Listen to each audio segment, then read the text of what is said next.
Assalamualaikum warahmatullahi wabarakatuh. Anda rindu mendengarkan kajian-kajian dari ustadz-ustadz kita dari Aceh? Kunjungi channel YouTube Maulizul Akbar NAD. Subscribe, like, share, komen.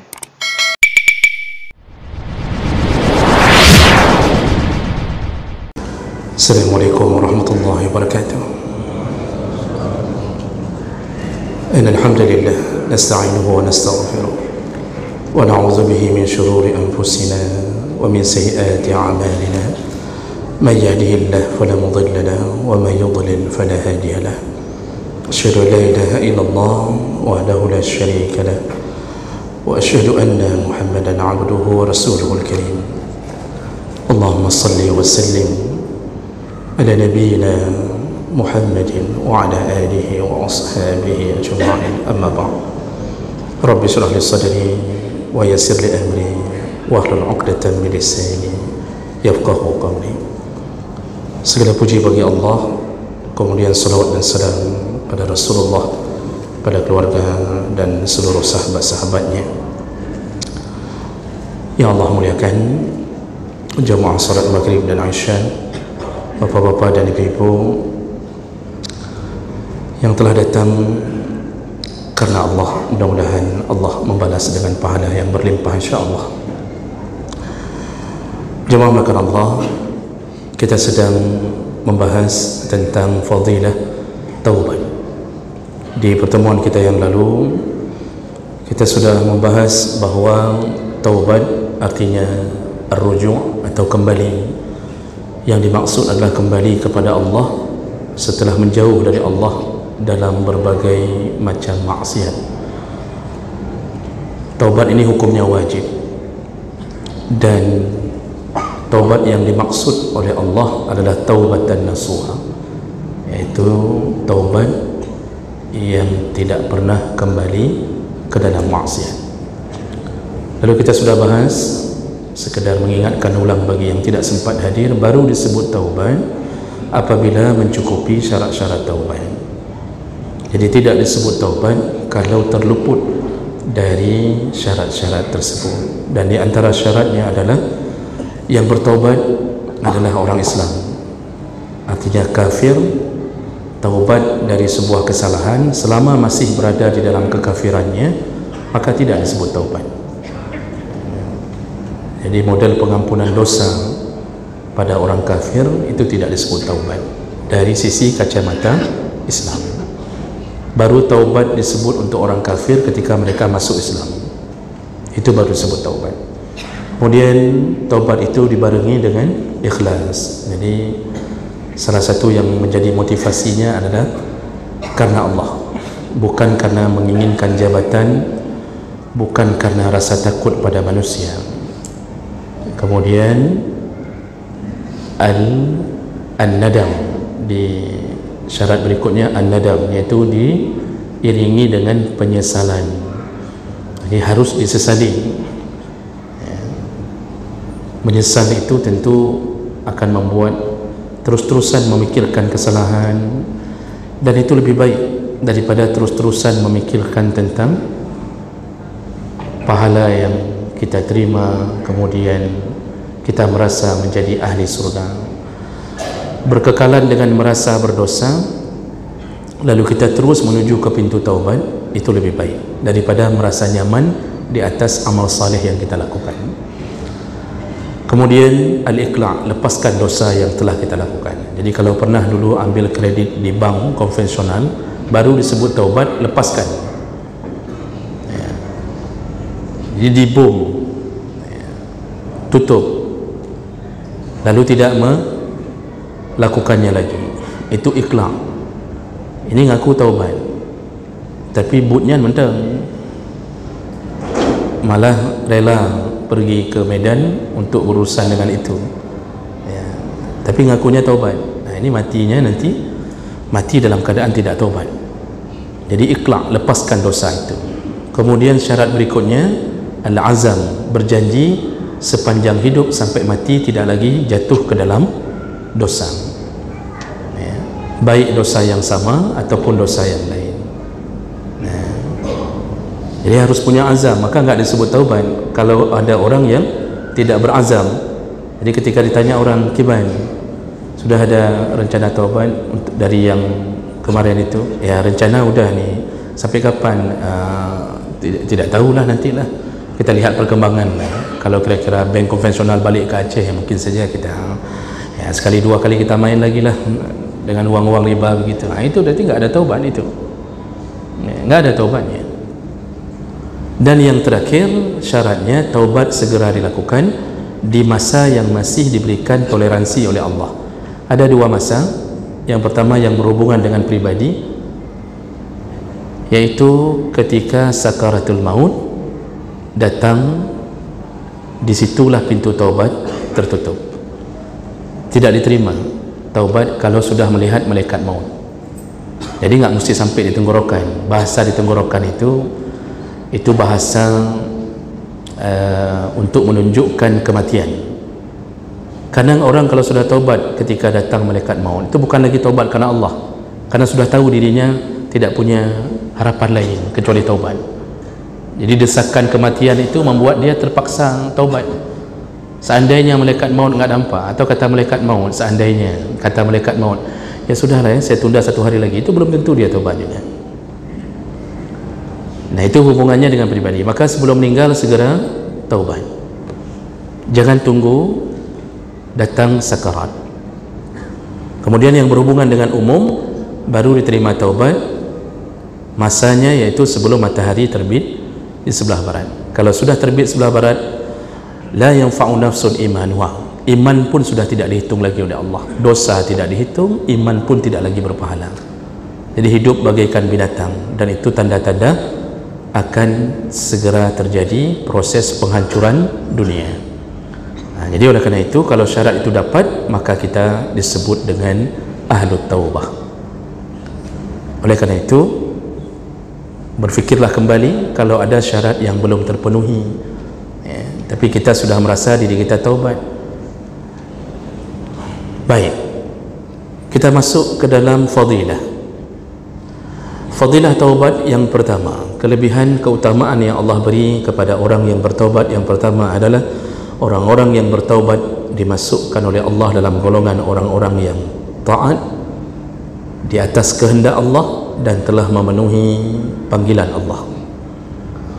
Jadi taubat ini itu dipanggil oleh Allah. Allah menginginkan orang taubat, jadi diajak taubat oleh Allah. Allah Subhanahu wa ta'ala itu sampai mengulang-ulang hampir 100 kali di dalam Al-Quran bahawa dirinya adalah Rahman, Rahim, Ghafur, dirinya Tawwab, pengampun dosa. Allah ajak, manfaatkanlah sifat kemuliaan Allah ini, sifat pemurah Allah pada hamba, sifat sayang Allah. Allah ajak untuk taubat. Maka siapa yang kemudian menyegerakan taubat setelah Allah mengajaknya, maka dia termasuk golongan yang dicintai Allah, karena dia telah memenuhi ajakan Allah. Itu ibaratnya orang kalau dipanggil hayya 'alas shalah, dia datang.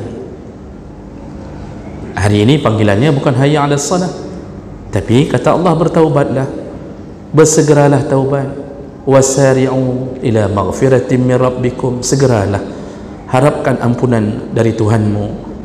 Allah suruh. Jadi taubat itu bukan pilihan.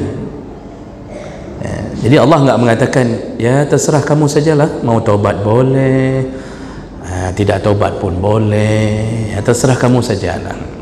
Tidak begitu.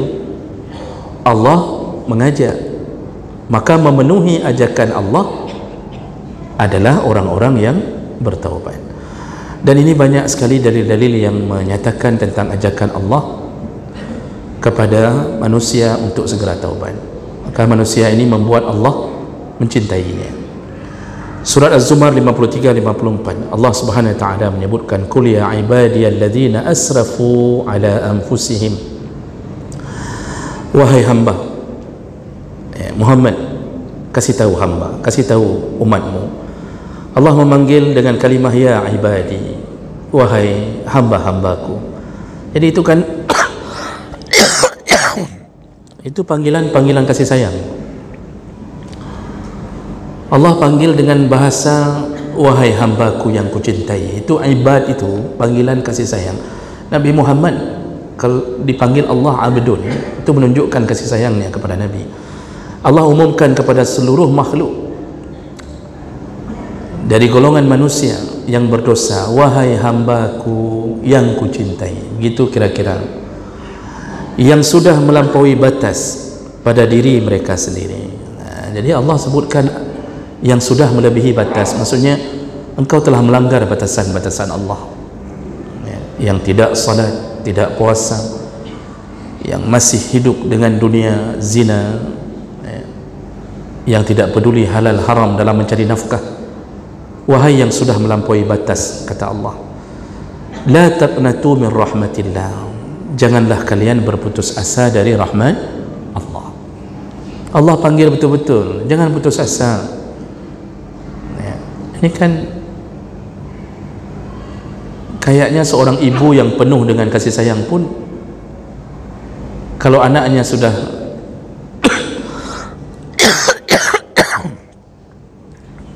melakukan kejahatan berulang-ulang, mungkin seorang ibu tidak lagi mengatakan pada anaknya, nak balik, mama tetap ampunkan kamu, nak balik, walaupun ini yang sudah ke-15 kali, nak ya, balik nak.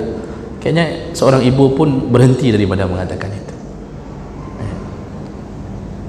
Kalau seorang ayah jangan tanya, seorang ayah 2 kali saja, itu sudah kena tipak binti haju. Kalau ayah itu, kita ini kan tegas, Pak. Kita ini tegas. 2 kali saja anak kita narkoba, kita ingatkan. Itu kemudian kita mengatakan, mulai hari ini jangan balik ke rumah. Kalau dia masuk penjara, kita pesankan kepada polisi, tolong sikat saja, biar dia jera. Tapi seorang ibu kemungkinan, tapi kalau sudah belasan kali, dia tidak akan mengatakan, wahai anakku yang khusus. Tidak, ibu pun tersakiti. Tapi Allah Subhanahu wa ta'ala mengatakan, janganlah kalian putus asa pada rahmatku. Inna Allah yaghfiru dzunuba jami'a, sesungguhnya Allah mengampunkan semua dosa. Jami'a, kata Allah, semua dosa Allah ampunkan. Innahu huwal ghafurur rahim. Allah Subhanahu wa ta'ala maha ghafur, pengampun, maha rahim, maha penyayang. Wa anibu ila rabbikum, Allah sambung lagi, kembalilah kepada Tuhanmu. Ini diajak oleh Allah, kembalilah, kembalilah. Yang sudah tidak salat Jumat, kembalilah. Yang hari ini sudah mulai menghilangkan kewajibannya mencari nafkah untuk anak isteri, kembalilah, kata Allah. Maksudnya kembali, kembalilah kepada ketentuanku. Jadilah suami yang baik, jadilah istri yang baik. Jadi istri yang sudah melawan suami, itu Allah minta kembalilah, jadilah istri yang baik.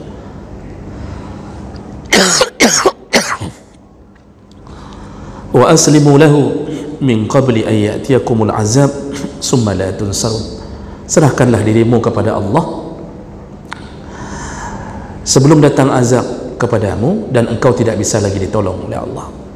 Makanya ini ajakan Allah untuk taubat. Allah sudah umumkan, Allah umumkan diampunkan semua dosa, semua dosa diampunkan. Makanya sifat Ghafur Allah ini itu tidak terbatas, tidak terbatas. Kalau kita Pak, itu yang lembut pun, yang suka memaafkan pun, itu punya batasan-batasan. Walaupun orang bilang sabar itu nggak ada batasnya, tapi itu kan hanya bahagian daripada kata-kata mutiara. Yang di lapangan kita akan mengatakan, ini saya sudah cukup ya, sabar ya. Ini sudah 3 kali ya, sudah cukup saya sabar. Selama ini saya sabar. Walaupun sabar itu nggak ada batasnya, tapi bagi kita sudah mulai ada batasnya.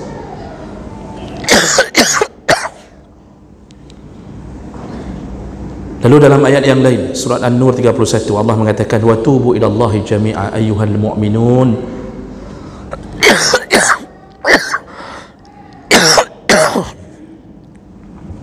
la'allakum tuflihun. Taubatlah kalian semuanya wahai orang-orang mukmin. Subutlah semuanya, kata Allah. Semoga kalian beruntung nanti di akhirat. Jadi kembali Allah katakan taubatlah semuanya, taubatlah. Lalu kemudian dalam surat An-Nisa 27 Allah mengatakan wallahu yuridu ayyatuba alaikum. Allah Subhanahu wa taala menghendaki untuk menerima taubat kalian. Allah buka diri, Allah bentangkan kesempatan sebesar-besarnya untuk orang-orang yang bertaubat. Lalu kemudian dalam Asy-Syura ayat 25 Allah mengatakan wa huwa allazi yaqbalu taubah an ibadihi. Allah terima taubat dari hamba. Dalam surat An-Nur ayat 10 Allah katakan walaula fadlullahi alaikum wa rahmatuhu wa annallaha tawwabun hakim. Seandainya bukan karena keutamaan Allah dan kasih sayangnya, niscaya kalian akan binasa. Artinya Allah tidak lagi terima taubat. Cuma Allah dengan kasih sayangnya tetap. Wa annallaha tawwab. Allah itu tawwab, maha penerima taubat. Hakim, Allah maha bijaksana. Dalam An-Najm 32 Allah katakan inna rabbaka wasi'ul maghfirah. Sesungguhnya Tuhanmu ampunannya maha luas. Dalam Al-A'raf 556 wa rahmati wasi'at kulla syai'. Rahmat Allah meliputi segala apapun. Apapun. Lalu di dalam Al-Isra ayat 25 fa innahu kana al-awwabina ghafura. Sesungguhnya Allah mengampuni kesalahan hamba yang benar-benar bertaubat kepadanya. Jadi banyak sekali ayat-ayat yang menyatakan tentang ajakan Allah untuk bertaubat. Jemaah melakukan Allah, Allah sudah ngajak Allah sudah mengajak taubat, tinggal kita menyahut tidak panggilan Allah. Ada orang yang hari ini paham Tuhannya maha penerima taubat, tapi tetap dia tidak mau kembali ke Allah. Sampai kapan Allah terus membuka kesempatan untuk taubat? Ya, sampai batasan waktu tadi. Kalau sudah jumpa dengan malaikat maut, disitulah Allah tutup pintu. Matilah dalam keadaan tidak bertaubat. Itu kalau sudah diajak berulang-ulang. Luasnya rahmat Allah dalam urusan taubat ini sampai Allah mengatakan dalam hadis riwayat Tirmizi dengan derajat yang sahih, hadis qudsi,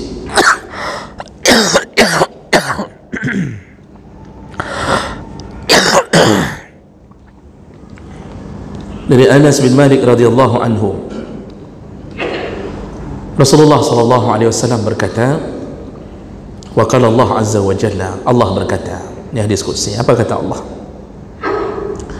Ya bani Adam, wahai anak Adam, innaka ma da'awtani wa rajautani ghafartu laka ala ma kana fika wala ubali.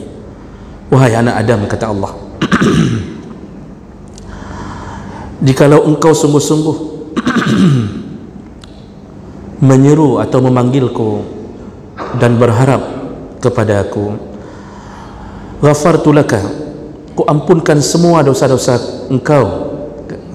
Diampunkan semua dosa oleh Allah selama kita masih berharap memanggil-manggil Allah untuk mengampunkan dosa kita. Ku ampunkan, kata Allah, semuanya, ada ma kana fik, ya, apapun yang melekat dosa pada dirimu, ku ampunkan. Wala ubali, aku tidak peduli dengan dosamu. Ya. Jadi Allah nggak peduli lagi dia pernah ini, dia pernah itu, dia pernah khianat. Bahkan orang kafir yang hari ini menghina Allah, menghina utusan Allah, ketika kembali itu tidak diberi oleh Allah sedikit pun sifat dendam Allah untuk membalasnya di dunia, tidak.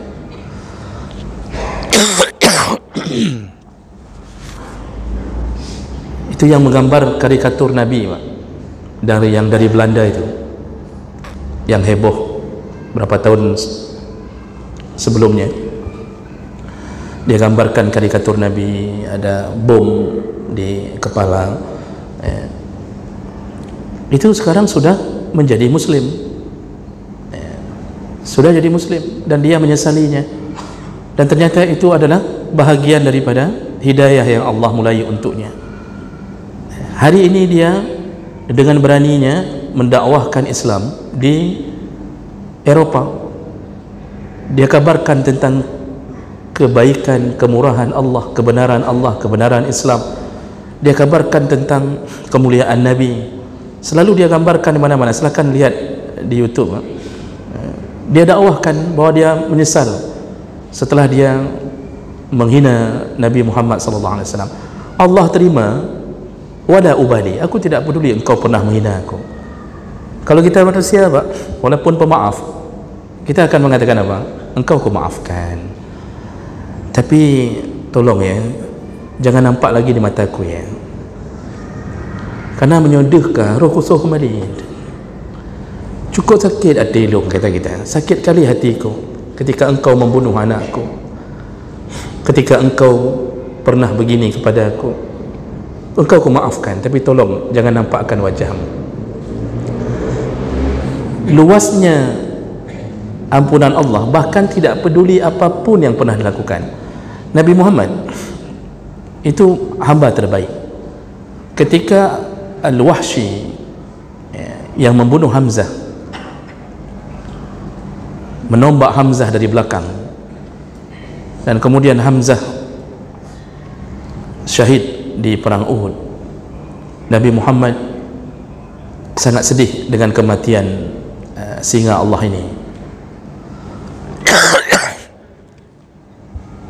Dan yang membuat Nabi Muhammad merasa terluka kerana Wahsy tidak jantan dalam berperang, jadi main diam-diam, sembunyi-sembunyi dari belakang menusuk Hamzah. Akhirnya apa yang terjadi? Wahsy ini masuk Islam, dan ketika dia ingin menemui Nabi, silakan dibaca riwayatnya, dan beberapa asar dan hadis menyebutkan ketika dia menemui Nabi, Nabi mengatakan, Allah mengampunimu, Allah mengampuni, dan engkau sudah masuk Islam, alhamdulillah, macam-macam Nabi katakan. Lalu Nabi pesankan, tolong setelah ini jangan nampakkan lagi wajahmu di hadapanku. Jadi karena sedihnya Nabi terhadap perlakuan dia kepada Hamzah, itu Nabi Muhammad, Allah la ubali, aku tidak peduli, aku tidak peduli. Jadi disambung lagi oleh Allah ke Muhammad, kasih tahu, ini melalui hadits qudsi ini mau dikasih tahu Allah melalui Nabi. Allah sambung, ya bani Adam, wahai anak Adam, law balagat zunubuka ananas sama, seandainya dosamu kalau disusun setinggi langit, seandainya dosamu kalau disusun setinggi langit, summa astaghfartani, lalu engkau memohon ampun kepada aku. Dosa setinggi langit, bagaimana itu dosa setinggi langit? Sedangkan langit itu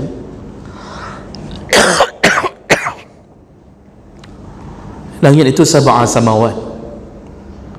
Dosa setinggi langit disusun-susun, itu mungkin tidak terjadi pada manusia, artinya tidaklah sampai begitu. Ini kalimat-kalimat mubalaghah, kalimat yang Allah ingin katakan, seandainya engkau punya dosa yang kalau kususun dosamu bertingkat-tingkat sampai ke langit ketujuh, summa astaghfartani, sekali saja engkau mohon ampun kepada aku, kita datang dengan taubat, memohon ampun kepada Allah. Apa jawab? Apa kata Allah? Ghafartu laka, engkau ku ampunkan, engkau ku ampunkan. Wala ubali, aku tidak peduli dosamu yang setinggi langit itu. Jadi Allah ingin mengatakan, mudah bagiku melupakan dosamu, mudah bagiku melupakan pengkhianatanmu. Dari semenjak balik buat dosa sampai umur 60 tahun tidak pernah berhenti dari dosa. Kalau seandainya dia datang kepada Allah dengan umur, anggaplah potong masa balik, anggap 45 tahun dia berdosa kepada Allah dengan berbagai dosa, merampok, macam-macam dia lakukan, membunuh, lalu dia memohon ampun kepada Allah, ghafartu laka wala ubali, ku ampunkan, kata Allah. Lalu Allah sambung lagi, ya bani Adam, wahai anak Adam, innaka law ataitani bikurabil ardi, kalau engkau mendatangiku dengan dosa sepenuh bumi, khataya, berbagai dosa engkau lakukan, summa laqitani, lalu engkau menjumpaiku, la tusyrik bi syai'an, selama engkau tidak melakukan kesyirikan kepadaku, selama engkau tidak melakukan kesyirikan kepadaku, la ataituka bi qurabiha maghfirah, maka aku penuhi maghfirahku sepenuh bumi juga. Seluruh langit diampunkan, sepenuh bumi diampunkan. Syaratnya satu, jangan syirik kepada Allah Subhanahu wa taala. Karena ini dosa yang tidak bisa dimaafkan Allah kalau kematian membawa kesyirikan. Bukan bermakna orang kafir ditutup pintu taubat, tidak. Yang dimaksud syirik yang enggak diterima Allah, syirik setelah kematian. Jadi sampai mati masih syirik, itu yang tidak bisa diampunkan Allah. Dan ini kesempatan yang begitu luas bagi kita hamba untuk taubat, memenuhi ajakan Allah Subhanahu wa taala. Jemaah maka Allah, dalam hadis riwayat Muslim, Allah sebutkan, innallaha yabsutu yadayhi bil-lail liyatuba musii'an nahar. Allah menghamparkan tangannya di malam hari untuk mengampunkan orang-orang yang melakukan dosa di siang hari. Wa bin nahar, Allah bentangkan tangannya di siang hari, liyatuba musii'ul lail, liyatuba musii'al lail, untuk mengampunkan dosa orang-orang yang melakukan kejahatan maksiat di malam hari.